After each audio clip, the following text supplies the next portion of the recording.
les analyses sur le pouvoir d'achat montrent en réalité sont des moyennes. C'est comme lorsque vous dites, lorsque vous êtes en train de poser le fait que en 18 mois de pandémie, les Français ont mis tant de milliards d'épargne de côté. Ça, en réalité, c'est une moyenne et elle n'a aucun sens, puisque c'est un segment réduit, les 10% de la population les plus élevés, voire les 1% qui ont effectivement cumulé de l'épargne pendant 18 mois de pandémie. Là, quand même, ce que dit cette étude, Benjamin Hamar, excusez-moi, je vous coupe un instant. Ce que dit cette étude, c'est que la hausse la plus forte... Vous n'y arriverez pas avec Benjamin, vous n'y arriverez pas. Je vous coupe un instant pour apporter une précision, Benjamin Hamar. Vous n'y arriverez pas. Bon, j'y arriverai pas. Allez-y, je vous en parlerai après. Merci.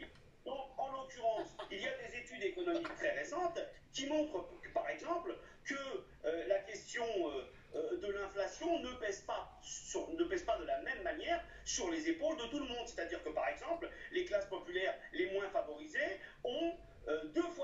subissent 2 fois plus le poids de l'inflation sur leurs épaules par rapport aux catégories les plus nanties. Donc, lorsqu'il y a des enquêtes comme OpinionWays ou comme l'enquête de la DRS qui dit effectivement que les Français estiment avoir perdu plusieurs centaines d'euros par mois ou qu'il leur faudrait 1760 euros pour vivre décemment, on est là sur une expertise des salariés et à la CGT, on estime que les salariés sont les meilleurs experts de leur quotidien.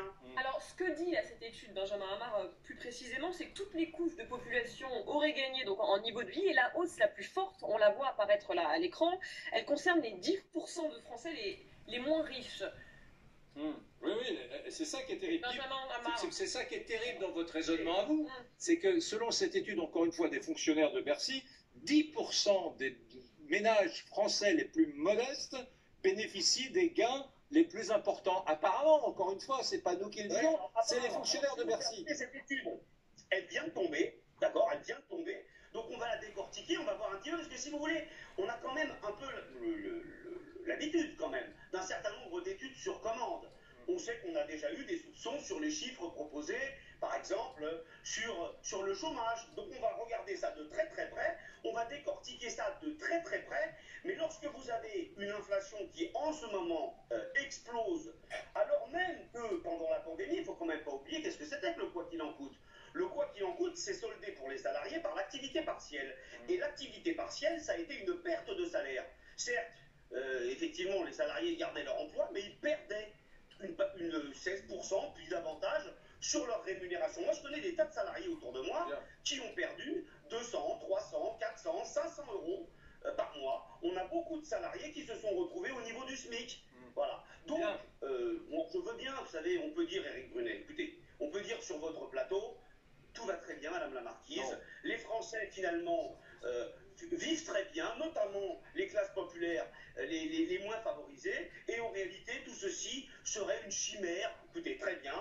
C'est pas du tout ce qui ressort du ressenti des Français. Et je pense qu'on a tort de prendre les choses ainsi, parce que quand on va se prendre une explosion sociale sur le dos, après on pourra toujours sortir des larmes de crocodile, mais il sera un peu tard. Merci, Benjamin Hamar. Merci à vous. Merci, Benjamin Hamar. Merci.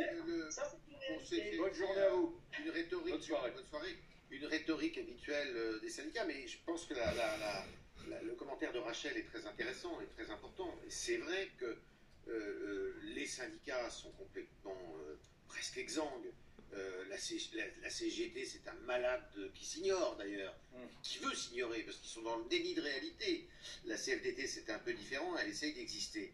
Mais qu'est-ce qu'on constate aujourd'hui? Je suis désolé avec M. Hamar, mais de lui dire que par exemple pour la contestation de la réforme des retraites, ce qui a été impressionnant dans la contestation de la réforme des retraites, c'est pas du tout que les syndicats ouvriers se soient dressés contre. Quoi de plus classique? C'était de voir qu'il y avait les syndicats de médecins, qu'il y avait les syndicats d'avocats, qu'il y avait les syndicats de notaires, tout le monde était contre. C'était ça qui a été la particularité de ce mouvement anti-retraite. C'est que toutes les catégories professionnelles, il y avait 42 régimes, on peut dire que dans chaque régime, dans chaque niche, il y avait un chien qui aboyait. Et bien c'est ce qui s'est passé. Mais c'est sur le chômage. Et c'est ça qui faisait. Il y avait une convergence. C'est bien sûr, c'est une convergence des chacun pour des raisons souvent divergentes, complètement divergentes, attachées à sa niche. Rien à voir avec. On n'était pas du tout dans une contestation ouvrière. Et deuxième remarque, Sous le quinquennat d'Emmanuel Macron, ce qui nous a tous frappés, évidemment, c'est le mouvement spontané des Gilets jaunes, qui était complètement insaisissable et qu'on ne sait toujours pas, d'ailleurs, complètement définir. Et qui veut à tout prix éviter, là, à quelques mois... évidemment, c'est ce que maintenant, je vais vous dire, il n'y a pas que Macron. Julia Les gens redoutent ça. Allez, donc journée de mobilisation demain et on suivra ça bien sûr sur LCI. On parle dans un instant également de ce sondage IFOP pour LCI, Emmanuel Macron qui creuse l'écart avec Marine Le Pen et Éric Zemmour.